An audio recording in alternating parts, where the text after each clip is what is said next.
B. Foto-foto yang dalamnya terdapat gambar Saudara Harun Masiku dengan Saudara Megawati Soekarno Putri selaku Ketua Umum PDI Perjuangan dan gambar Saudara Harun Masiku dengan Saudara Muhammad Hatta Ali selaku Ketua Mahkamah Agung RI. Itu yang disampaikan ya? Iya.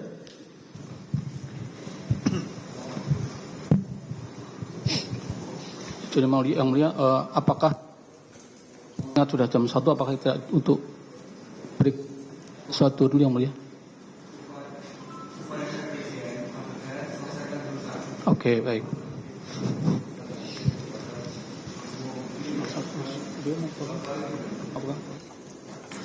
Baik, saya mulai dari saksi Arif Budiman ya. Saudara pernah memberikan keterangan di penyidik KPK ya? Nah. Keterangan yang saya sampaikan sudah dibaca dan diparaf di masing-masing halaman. Sudah. Semua ya. Baik. Di dalam BAP ini saudara sebagai Ketua KPU periode 2017 sampai dengan 2022. Iya. Betul ya. Sama dengan pertanyaan saya kepada Saudara Wahyu tadi, apa yang menjadi tugas dan tanggung jawab saudara sebagai Ketua KPU? Sebagai Ketua KPU, saya mengkoordinasi ya, memimpin rapat pleno, kemudian ya mewakili kalau ada tugas-tugas yang keluar gitu. Dan semua apa yang saya lakukan berdasarkan putusan yang dikeluarkan oleh rapat pleno. Baik. Nah kemudian terkait dengan tadi yang mungkin saudara sudah mendengar materi dalam persidangan ini ya, mengenai surat-surat yang diajukan oleh PDIP mengenai pergantian caleg, apakah saudara masih ingat? Iya, ada yang saya ingat, ada yang kalau terlalu detail mungkin saya agak lupa ya. Tapi yang pasti dan saya ingat adalah semua surat yang dikirimkan kepada KPU itu pasti kita akan respon. Itu. Oke. Nah, tadi kan di perketerangan Saudara Wahyu kan disebutkan bahwa ada surat itu muncul karena ada salah satu caleg yang meninggal dunia. Betul ya. Nah, terkait dengan caleg yang meninggal dunia, apakah juga pernah KPU memastikan kepada DPP PDI bahwa memang ada caleg yang meninggal dunia? Ya. Pernah. Kami mengirimkan surat karena ada berita yang menginformasikan tentang caleg di Sumsel 1 yang meninggal dunia.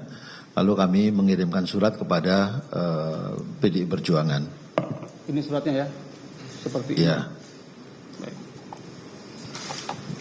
Nah, kemudian terkait penyampaian ini, apakah kemudian ada surat balasan dari PDI Perjuangan? Iya, mereka menyampaikan balasannya.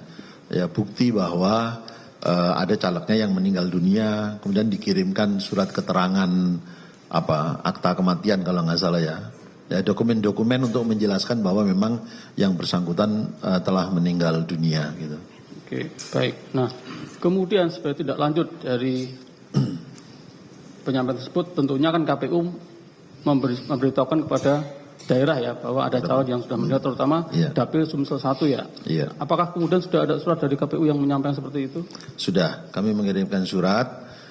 Sebetulnya surat itu umum ya, jadi ditujukan kepada seluruh daerah. Kalau ada kejadian semacam ini, maka tindakan yang harus dilakukan adalah ini. Nah, itu ada penjelasannya. Kemudian di Sumsel yang meninggal siapa, di daerah lain ada peristiwa apa, lalu apa yang harus ditindaklanjuti gitu. Itu kita kirimkan kepada KPU provinsi dan kabupaten kota. Oke. Kemudian kalau sesuai dengan dokumen kami, surat tersebut yang dari PDI tanggal 16 April 2019 sudah diterima, kemudian saudara meneruskan kepada KPU provinsi tanggal 16 April 2019. Baik, kemudian terkait tadi permohonan pelaksanaan putusan MA yang tadi kan sudah ditayangkan suratnya. Kapan saudara menerima suratnya? Masih ingat? Kalau tanggalnya saya lupa ya, lupa. Pak. Ya. Tapi kami menerima surat yang berkaitan dengan putusan judicial review Mahkamah Agung dan fatwa Mahkamah Agung. Ya. Jadi dari MA itu ada dua itu, putusan judicial review dan fatwa MA. Oke. Putusan judicial review Kepma nomor 57P. Ya. 57P garis miring HUM 2019 tanggal 19 Juli 2019.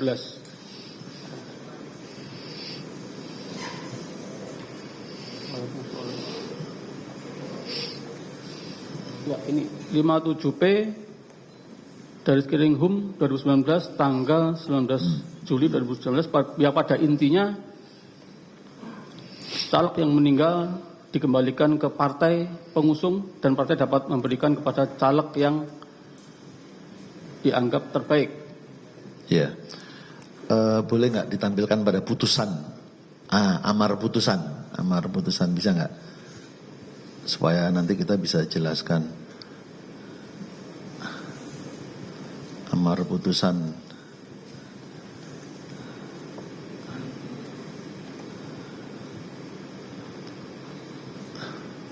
Nah, ini ya. Jadi ada beberapa hal yang harus bisa kita pahami dalam putusan ini. Yang pertama, berdasarkan ketentuan, karena surat suara sudah dicetak, ya, dan kami tidak mungkin mengganti surat suara, makanya kami mengirimkan surat kepada KPU Provinsi Sumsel agar mereka meneruskan sampai dengan KPPS. Nah, di dalam TPS itu ada beberapa hal yang perlu juga kita jadikan perhatian. Yang pertama, ada daftar calon tetap. Daftar calon tetap itu ditempel di depan pintu TPS. Jadi kalau kita mau masuk ke TPS ada daftar calon tetap. Nah, di situ kami minta mereka memberi keterangan bahwa caleg atas nama Nazarudin Kemas telah meninggal dunia. Ya. Itu yang pertama, kita memahaminya itu. Yang kedua, kalau ada pemilih yang masih memilih yang bersangkutan yang telah meninggal dunia, itu tetap dinyatakan sebagai suara sah.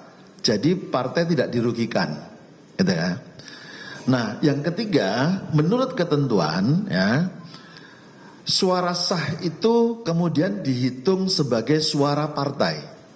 Jadi suara itu tidak hilang. Kenapa dihitung sebagai suara sah milik partai? Karena pada saat nanti kan penetapan ada 3 kali, Pak. Pertama, penetapan perolehan suara sah. Berapa perolehan suara partai dan caleg di dapil itu. Penetapan perolehan suara. Berdasarkan penetapan perolehan suara, nah ini kan nggak ada yang dirugikan karena tetap dihitung sebagai suara sah. Dilakukan penetapan perolehan kursi. Jadi masing-masing peserta pemilu di masing-masing dapil dapat berapa kursi. Barulah masuk ke tahap yang ketiga, kursi itu untuk siapa? Nah, kursi itu untuk siapa? Menurut ketentuan, untuk peraih suara terbanyak pertama. Kalau dapat kursi 2, selanjutnya untuk peraih suara terbanyak kedua. Nah, tapi kalau hanya dapat 1 kursi, ya hanya peraih suara terbanyak pertama yang dapat. Itu. Jadi tahapannya itu, penetapan perolehan suara, penetapan perolehan kursi, barulah kemudian penetapan kursi itu untuk siapa. Nah, putusan MA ini itu pada bagian terakhir tadi juga dibacakan oleh salah satu penuntut. Ini harus dipahami semacam ini, pada bagian terakhir itu berbunyi begini. Dilaksanakan sesuai ketentuan peraturan perundang-undangan.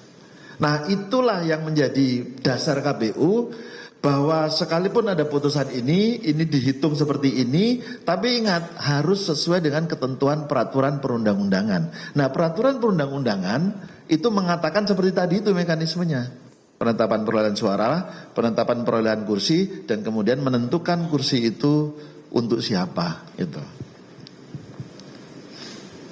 Nah, kemudian terkait tadi yang dalam putusan itu kan diserahkan kepada caleg yang dianggap terbaik oleh partai itu bagaimana? Nah, undang-undang kan tidak mengatur begitu, tidak pernah membunyikan diserahkan kepada partai yang diserahkan kepada caleg yang dinilai terbaik. Tidak ada klausul dalam peraturan perundang-undangan, baik undang-undang tentang pemilu maupun peraturan KPU. Nah, terkait dengan sikap KPU seperti itu ya, apakah kemudian sudah menyampaikan kepada DPP bahwa terkait dengan keputusan ini KPU bersikap bahwa berdasarkan penafsiran dari Ghani bahwa seperti yang tadi disampaikan kepada saudara? Sudah. Kan kami menjawab melalui surat resmi. Oke. Baik. Nah, kemudian setelah kemudian KPU sudah memberikan jawaban, apakah masih ada surat yang dikirim lagi dari DPP kepada KPU? Ada, yaitu tadi kan bertahap, Pak. Ya. Pertama mengirimkan surat terkait putusan judicial review. Kemudian yang kedua surat terkait fatwa MA. Dan kami sudah menjawab dua-duanya. Oke. Jadi intinya seperti itu yang disampaikan oleh KPU ya. Iya. Nah, dan setiap surat yang disampaikan oleh DPP pasti diplenokan. Pasti pleno. Pasti plenokan ya. Kami punya pleno rutin, Pak, setiap hari Senin. Kecuali hari Senin berhalangan, kita geser hari Selasa. Kalau Selasa juga berhalangan, kita geser hari Rabu. Tapi kami punya pleno rutin setiap minggu, setiap hari Senin. Oke, baik. Nah, kemudian tadi kan kalau saudara menyimak keterangannya Pak Wahyu tadi ya, ada komunikasi Pak Wahyu dengan pihak PDI, Saiful, Doni, dan Tio. Apakah dalam pleno-pleno yang kemudian dilaksanakan oleh DPP KPU itu pernah Pak Wahyu ini menyampaikan aspirasi atau keinginan dari Saiful, Doni, dan Tio tadi? Tidak ada. Tidak sama sekali. Tidak sama sekali. Sambil supaya tadi supaya nggak salah persepsi nanti Pak. Itu tadi beberapa chat kan ditampilkan tadi ya. Ada nama Arif. Itu bukan Arif Budiman kan. Maksudnya saya mau menegaskan saja. Itu Arif yang berbeda, bukan Arif Budiman. Iya. Kalau yang ketua saudara. Kalau ketua saya. Tapi kalau yang Arif bukan Arif Budiman. Oke, baik. Nah, kemudian terkait dengan tadi kan disinggung mengenai pertemuan saudara dengan Harun Masiku. Ya. Masih ingat itu waktunya? Kira-kira setelah penetapan perolehan suara ataukah sebelum? Saya agak lupa ya. Tapi mungkin setelah penetapan. Setelah penetapan? Ya. Tapi saya mungkin bisa dirujuk di BAP saya ya. Saya agak lupa.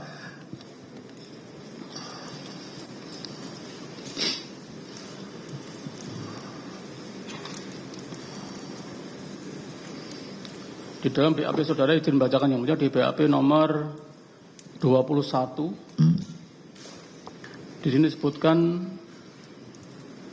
izin membacakan BAP tanggal 15 Januari 2025 nomor 21. Saksi menjelaskan kronologi pertemuan saya dalam ini saksi dengan saudara Harun Masiku yang pada waktu itu datang ke kantor KPU untuk menemui saya dengan maksud untuk menyerahkan putusan Mahkamah Agung yang selanjutnya saya minta agar penyerahan tersebut dilaksanakan secara formal melalui persuratan KPU. Dan sebagai berikut. 1. Bahwa sekitar pada bulan September 2019, saya tidak ingat tanggalnya, yaitu setelah adanya pelaksanaan rapat pleno terbuka untuk penetapan perolehan kursi dan calon terpilih pada tanggal 31 Agustus 2019, saudara Harun Masiku pernah bertemu dengan saya di ruang rapat ketua atau ruang tamu ketua KPU. Pada waktu itu saudara Harun Masiku datang dengan tanpa membuat janji sebelumnya, melainkan langsung datang ke kantor KPU.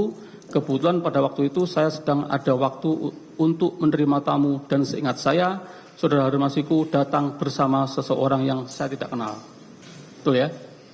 Nah, selanjutnya saudara Harun Masiku dan rekannya memperkenalkan diri dan menyampaikan maksud kedatangannya adalah untuk meminta tolong agar permohonan yang secara formal telah disampaikan oleh PDI Perjuangan melalui surat nomor 2576/X DPP /8 Romawi /2019 kepada KPU RI dapat dibantu untuk direalisasikan. Bahwa pada pokoknya isi surat permohonan tersebut berisi menyatakan berdasarkan putusan Mahkamah Agung RI nomor 57P HUM 2019 yang tadi ya, perolehan suara dari calon yang telah meninggal dunia atas nama Nasruddin Kemas nomor urut 1 Dapil Sumsel 1 dialihkan kepada calon atas nama Harun Masiku SH nomor urut 6 Dapil Sumsel 1. Pada waktu itu saudara Harun Masiku datang dengan membawa berkas dokumen yang saya ingat diantaranya putusan MA 57 tanggal 19 Juli 2019 yang diantaranya menyatakan bahwa penetapan suara calon legislatif yang meninggal dunia kewenangannya diserahkan kepada pimpinan partai politik untuk diberikan kepada calon legislatif yang dinilai terbaik. 2. Foto-foto yang dalamnya terdapat gambar Saudara Harun Masiku dengan Saudara Megawati Soekarno Putri selaku Ketua Umum PDI Perjuangan dan gambar Saudara Harun Masiku dengan Saudara Muhammad Hatta Ali selaku Ketua Mahkamah Agung RI. Itu yang disampaikan ya? Iya. Nah, pada waktu pertemuan itu, kalau terkait dengan masalah putusan MA, jelas ya ada kaitan dengan yang bersangkutan. Kemudian yang kedua, terkait foto-foto ini apa tujuan Harun Masiku menyampaikan pada saudara foto-foto itu? Ya saya nggak tahu Pak. Saya sih ruangan saya kan selalu terbuka dan saya bisa menerima siapapun tamu-tamu yang datang ya, baik teman-teman dari daerah, teman-teman partai politik, anggota DPR, itu biasa aja masuk. Dan untuk hal-hal yang bersifat formal-formal begitu biasanya saya minta kirimkan saja suratnya secara resmi ke kantor. Nah kalau Pak Harun Masiku menunjukkan foto-foto itu ya saya nggak tahu maksudnya apa. Tapi bagi saya kan biasa aja itu. Saya juga tidak membawa, menerima, mengkoleksi hal-hal yang semacam itu. Baik, dari saya cukup lanjutkan rekan kami yang mulia.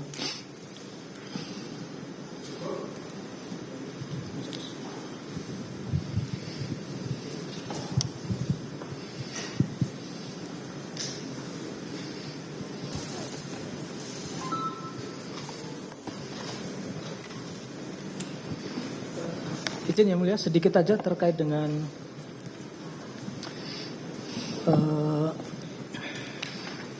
perhitungan suara tadi Pak yang daerah Sumsel.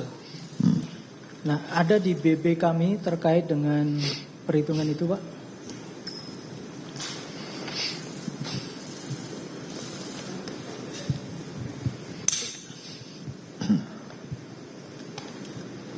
Ini barang bukti nomor 70.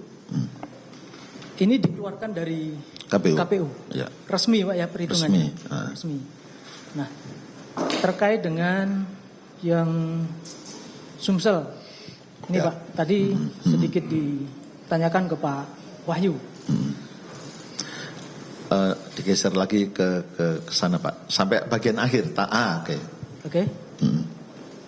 Nah, ini yang mana Pak yang menunjukkan bahwa perolehan, apakah ini data terkait dengan perolehan suara untuk masing-masing caleg di Sumsel? Ya, ini jadi kelihatan di situ Pak.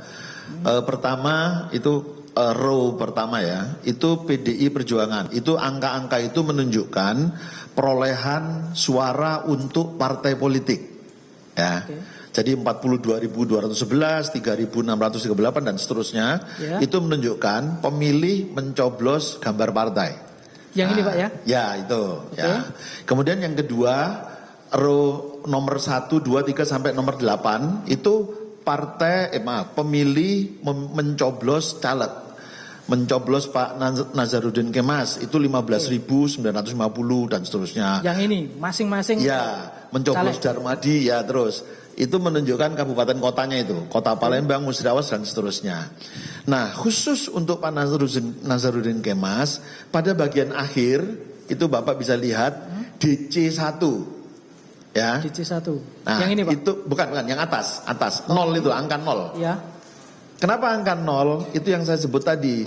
Jadi suaranya dinolkan, kemudian dihitung sebagai suara partai. Makanya suara partai kalau dijumlah itu termasuk penjumlahan dari suara yang diperoleh oleh Pak Nazarudin Kemas. Baik, berarti... Begitu juga ketika di D1. Nah, itu di kolom yang kanan. Jadi di C1 itu rekapitulasi di tingkat provinsi, di D1 itu rekapitulasi di tingkat nasional. Nah, angkanya dinolkan karena angkanya kemudian dijadikan 1 sebagai perolehan suara partai politik. Kenapa itu penting untuk dihitung? Karena total suara itu nanti akan menentukan berapa kursi yang diperoleh oleh partai politik di dapil itu. Nah, jadi perolehan kursi dulu. Nah, setelah itu barulah kursi itu untuk siapa? Baru nanti dilihat. Nah, di kolom yang sebelah kanan ya. Darmadi Jufri dapat 28.000 sekian, Rizky Aprilia dapat 44.000, dia dan seterusnya sampai caleg ke-8 Irwan Tongari dapat sekian. Nah, di antara caleg itu siapa yang paling besar suaranya, itulah yang memperoleh kursi pertama. Kalau dapat kursi 2, dilanjutkan ke perolehan suara terbanyak kedua. Begitu seterusnya, Pak. Oke. Berarti terkait dengan perolehan Pak Nazarudin Kemas ini kemudian ditambahkan ke perolehan suara partai ini. Ya. 145.752 ini penambahan. Ya, totalnya suara itu, Pak. Partai dan suara caleg. Oke.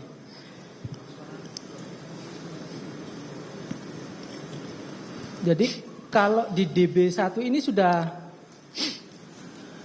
perolehan resmi di Dapil Sumsel ini, Pak. Ya, DB1 itu rekap di kabupaten kota, di tingkat kabupaten kota. Kalau di C1 itu rekap di tingkat provinsi. Jadi itu DB jumlah berdasarkan kabupaten kota. Seluruh kabupaten kota dijumlah, maka keluarlah angka itu. Kemudian naik ke tingkat provinsi untuk ditetapkan hasil rekapitulasi di tingkat provinsi. Karena ini calon DPR RI, maka rekapitulasinya dilanjutkan sampai dengan rekap nasional. Tapi kalau ini kursi DPRD provinsi, rekapnya berhenti di rekap provinsi. Nah, ini kan rekap untuk DPR RI. Oke.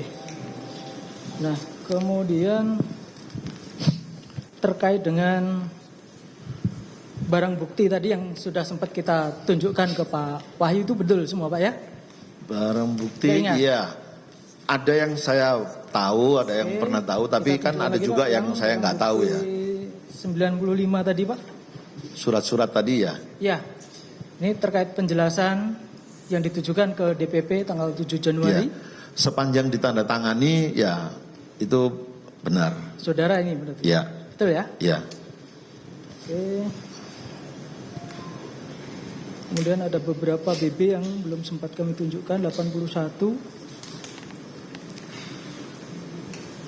Ini yang penetapan calon terpilih setelah pleno berarti, Pak, ya? Ya. Ini yang akan dilantik nanti? Ya. Ini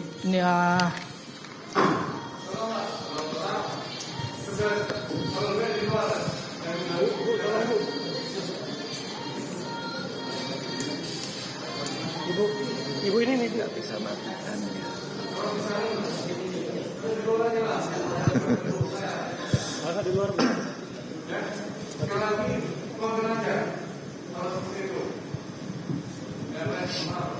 Baik, izin lanjutkan ini ya. Iya. Nah, ini tadi yang saudara sampaikan terkait dengan perolehan 1 kursi ya, Pak, di PDIP tadi. Iya. Untuk Sumsel ini atas nama Rizky Aprilia. Ya. 44.000 sekian ya, tadi ya. Karena kursinya hanya dapat 1. Nah, itu kan agak beda dengan nomor 2 misalnya Partai Gerindra. Ya. Itu kan kursinya ada 2. Betul. Nah, nomor urut itu bukan itu peringkat suara, maaf. Bukan perolehan kursinya. Ya. Jadi hanya 1. Betul. Oh, ini Pak, terkait dengan penetapan kursi kita juga ada BB nomor 80 ini, Pak. Ya. Jadi berapa kursinya dan kursinya untuk siapa? Kira-kira gitu, Pak, nanti. penetapan jumlah kursinya.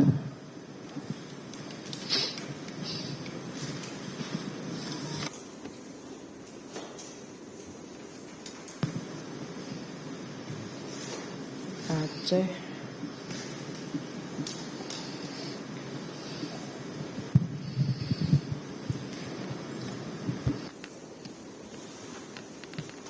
Lampung, Pak.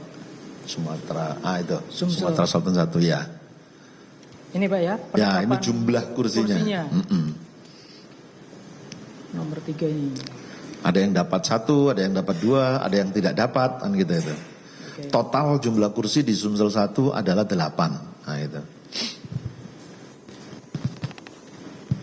Kemudian ada PP nomor 79. Ini terkait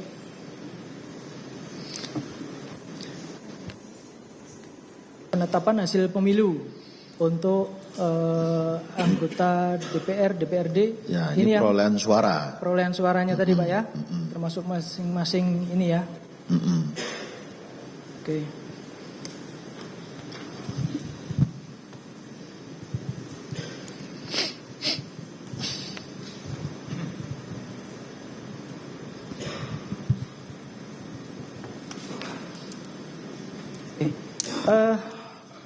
Terkait dengan tadi Pak penetapan suara partai tadi Pak, suara masing-masing caleg tadi Pak. Itu apakah dari PDIP ada mengajukan sanggahan terkait dengan jumlah perolehan untuk suara Pak Nazarudin? Seingat saya tidak ada. Tidak ada. Jadi pada saat rekapitulasi tingkat nasional, seluruh partai politik menerima hasil pemilu dan menandatangani berita acara. Dari perolehan suara tadi sudah sesuai? Sesuai, makanya ditetapkan Pak. Kalau ada keberatan, ada sengketa, itu diajukan ke Mahkamah Konstitusi. Nah kalau Mahkamah Konstitusi memutuskan berbeda, maka penetapannya akan kita buat berdasarkan putusan Mahkamah Konstitusi. Gitu. Ada? Oke. Dari kami cukup? Ada rekan kami yang mulia? Terima kasih Majelis, sekedar ingin mengusulkan saja bahwa terkait dengan pertanyaan nomor 9 dan jawabannya dan pertanyaan nomor 10 kami usulkan untuk ditarik sebagai fakta persidangan dengan alasan bahwa hanya terkait timeline persuratan dan rapat pleno serta keterangan yang telah disebutkan oleh Saksi Arief Budiman. Iya, siap. BAP nomor 9 dan 10 beserta jawabannya. Dengan alasan berkaitan dengan timeline persuratan dan rapat pleno serta keterangan telah tadi saudara Saksi Arief Budiman telah sampaikan di depan persidangan. Siap, betul sekali. Demikian Majelis, terima kasih.